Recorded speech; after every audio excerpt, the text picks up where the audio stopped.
Hey guys, what's up? What's up? Hey, Mike, how are you? I'm good. Hey, I love that timer. It always gives you time to breathe and let some That's people right. get in, right? Let some people get on. So, hey, good morning, everybody. I am live with Cody Laughlin and Brian Alfaro, Blue Oak Capital this morning. How are you guys, man? You guys were on my podcast about a year ago, and it might have been even longer than that, right? Yeah, Mike, I think it was about a year and a half ago, and we had you on our show as well. And, really found a lot of inspiration from your story and just really enjoyed cultivating this connection we have with you now. So, man, love what you're doing. That's right. Yeah. Time flies. Yeah, for sure. But so listen, here's what I want to know. Tell a little bit about what Blue Oak Capital does, and tell a little bit about what you've done in the last year, where you guys are at, what you're working on. Yeah. So we're a Houston-based private equity group, and basically very simple. We partner with business professionals who are looking to diversify their investment portfolio outside of Wall Street with hard assets like commercial real estate. We're looking to get people, outside of the risk and the volatility that we're seeing in the equities market and give them a peace of mind by adding hard assets to their investment portfolio. And so Brian and I have been fortunate enough to be working together for almost 3 years now when we founded Blue Oak Capital with our partner, John. And since then, we've become general partners in 850 multifamily units across Texas and Columbus, Ohio. And we are, about $116 million of commercial real estate. And we love everything about commercial real estate, what it could do for your investment portfolio. So let's say that number one more time, Cody. I mean, I want that to sink in for people. So in 3 years, how many units? 850 units, about $116 million of value in our portfolio.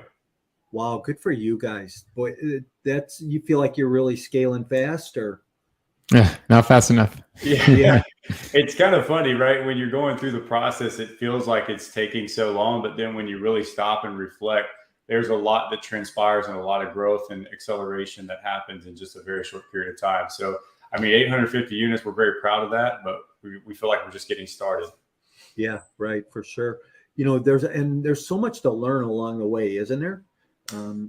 It seems like every time you turn, like we're underwriting a couple deals right now, and there's a deal it's a 48 unit deal that we're looking at, and then we looked at 116 units, and it was like, man, we should just do this 116 unit deal just because of the work, right? And the things you're going to uncover and learn along the way.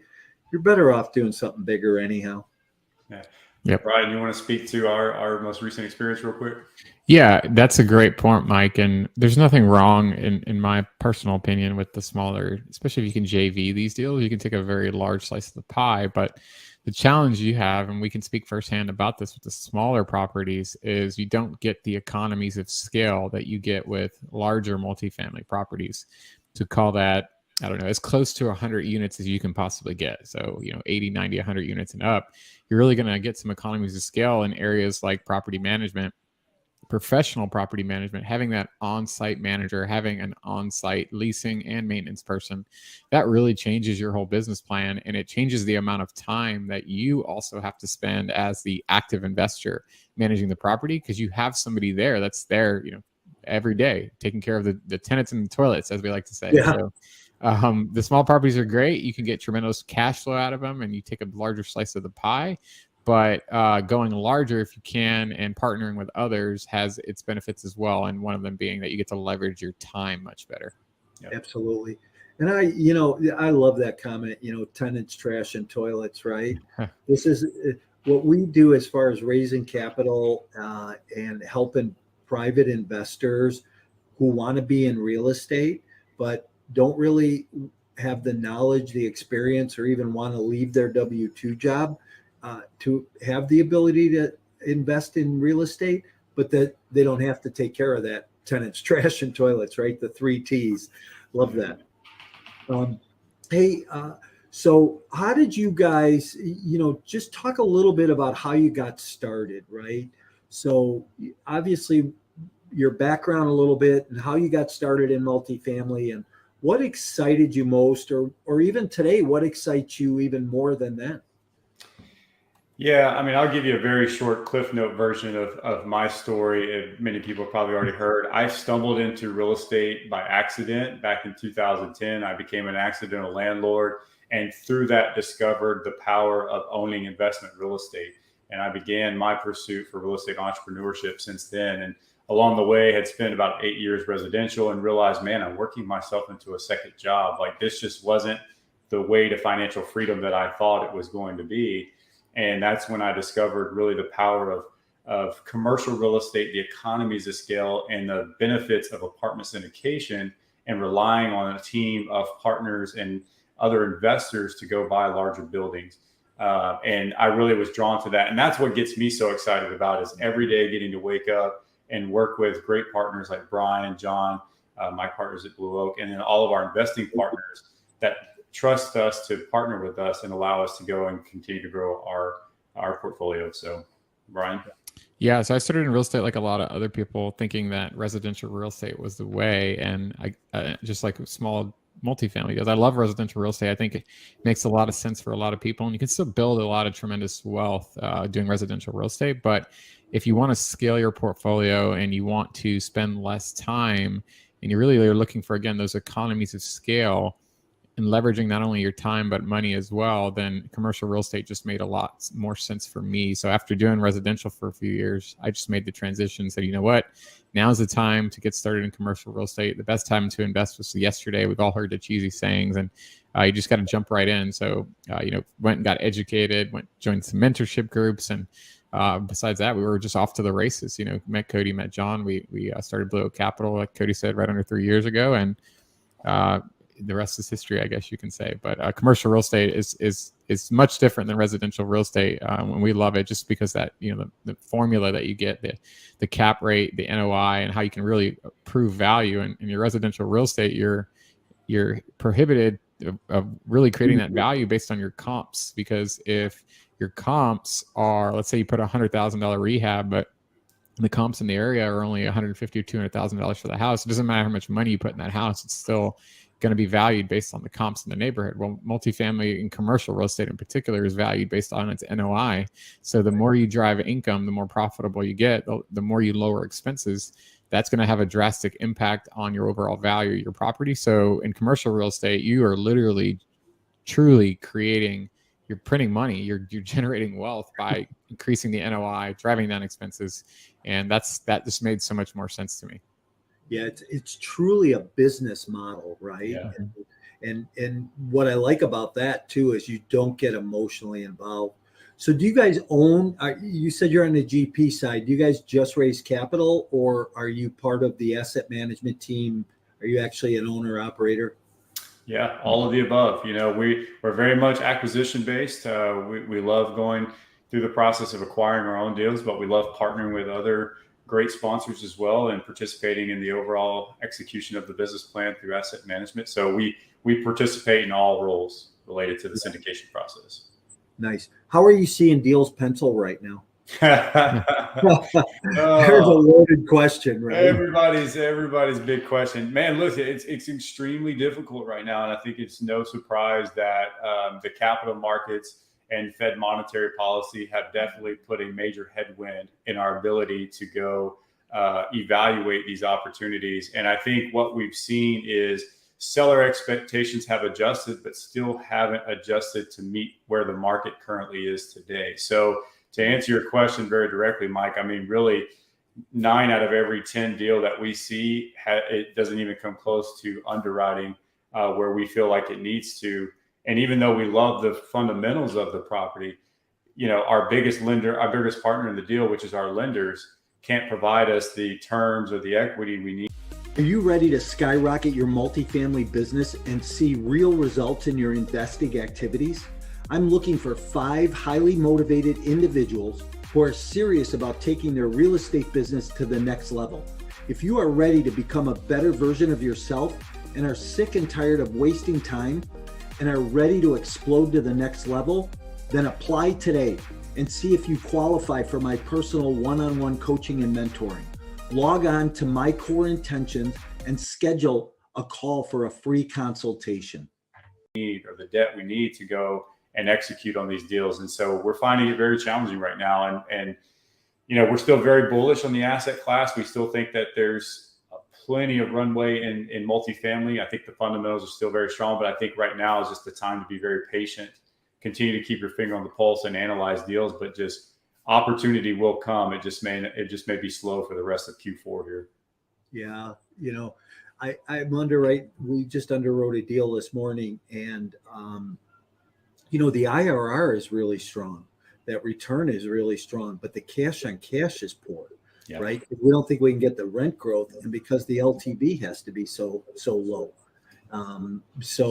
It's interesting how you can how you have to try and look at things from a different perspective in order to make the numbers work better.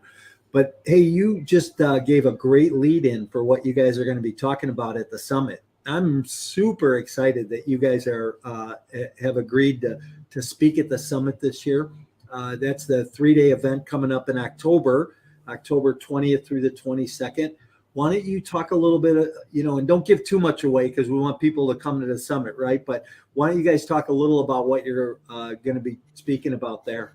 Yeah, well, Mike, first off, we're extremely excited to be participating in the summit, man. You have assembled an amazing lineup, and we're very honored to be a part of that. So we are super excited to participate. We can't wait. But, we're going to be highlighting just the trends that we've seen this year and the changes in the market that we've seen Q1 through Q3 and how that's impacted our business, right? And then not only how is it impacting our business today, but how is it impacting our future forecast moving forward as we go into 2023 here. And then what is our strategy or what should we be focusing on because of those impacts? So we're really excited to kind of get nitty and gritty into the details and look really deep into some data that, that really has been overwhelming, I think, for many of us this year and just the rapid amount of changes that we've seen. So, yeah.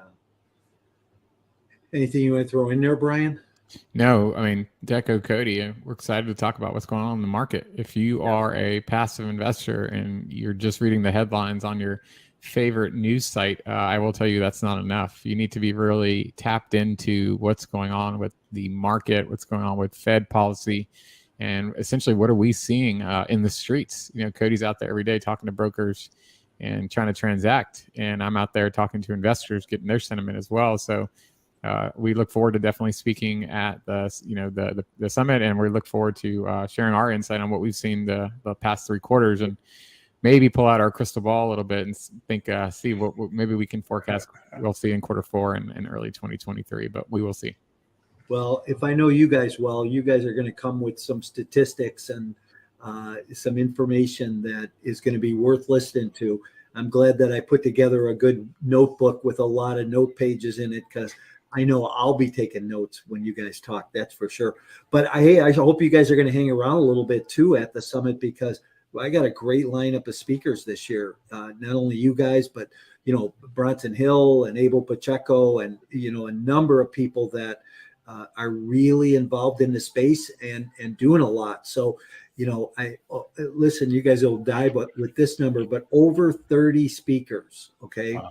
3 panels, 2 breakout rooms, main stage. Even we're going to play cash flow, the board game cash flow. Yeah. Michael Zhao facilitates cash flow on in a virtual environment. I've been in a room where we've had 35 people, 50 people, and it's amazing how he moves the game along. But the strategy around life and around investing that takes place, it's pretty cool. So, I'm sure you guys will glean a lot more information from some of those people. So. Yeah, a lot of those guys are our very close friends, man, and people that we admire, respect, just like you, Mike. And I think you made a really good point just a second ago, which people really need to pay attention. No matter what your experience level is, you should always be learning. You should always be looking to gain as much knowledge as you can from others. And I mean, we look to learn from other people every day. So we'll be taking notes right there along with you, Mike. So yeah, one of my favorite quotes is by Jim Rohn, right? And success leaves clues. And you know, a lot of times, if you just take a little effort to get the education, pick up on somebody else's success, and just get one golden nugget, right? One golden nugget will help in many cases take you to the next level. Mm-hmm. So, you know, here's the thing I always talk about too is notes, taking notes. I can remember going into seminars with two notepads. One, I would just feverishly take notes down on what the speaker was talking about, but the other one was a notepad that I took notes down on things that I needed to go back to my office and change. And, you know, I would walk back in on a Monday morning after a weekend event or being in an event, you know, the last 3 days of the previous week. And my assistant always was like, oh my God, what did you learn now? What do you want to change now? But, you know, those are the things that drive our business. So, hey, come to the summit, get some information, get those nuggets that are going to help you grow your business. Absolutely. Hey, what are you guys working on right now? Anything you can let the cat out of the bag on?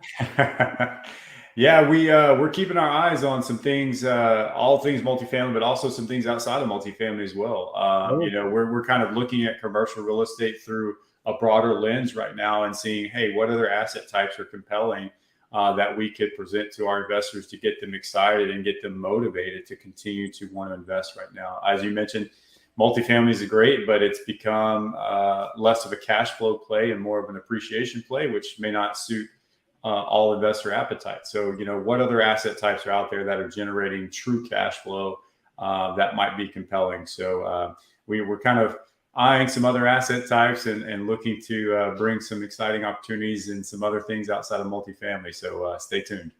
Yeah, that's awesome. Are you guys seeing any retrofit products out there? Anything you can, you know, on the commercial side, go in, maybe re-engineer in some form or fashion? Yeah, we actually just toured something the other day that was a condo conversion.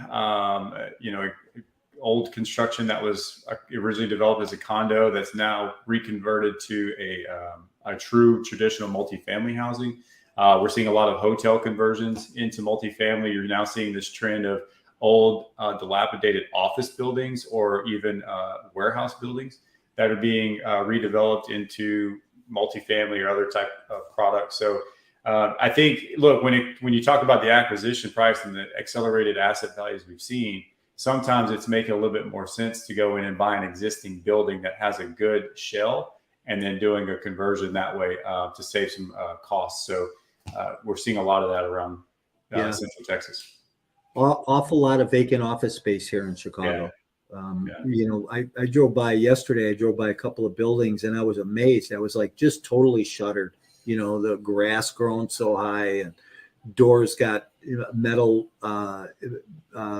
systems on them where you can't get in. And, you know, it's just interesting. But hey, listen, guys, thanks for being here. Appreciate you. Looking forward to you being at the summit, speaking at the summit this year. Can't wait to hear some of the thoughts and ideas, the statistics you guys come with. And any last words for the listeners?